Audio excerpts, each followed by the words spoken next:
Did you get the low Keyfob battery warning on your dash?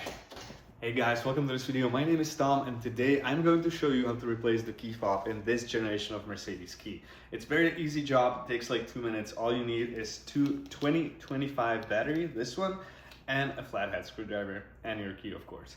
So without further ado, let's get into it. So you take the key, take out the manual key by sliding this, pushing it out.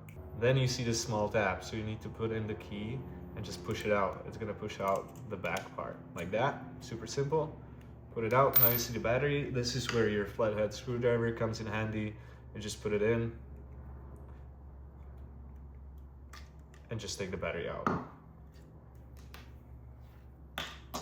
So you just take your new battery, 2025 flat battery, put it in, just squish it in. It's facing up. And now put in the cover, click it in place, put the metal key back in, and that's done. Okay, so now that we replaced it, let's just test it out. Oh, it doesn't work. No, I'm just kidding, it works. Now I can finally get back into my truck. So, as you can see, super simple, 2 minutes. Thank you very much for watching. I'll see you in the next video.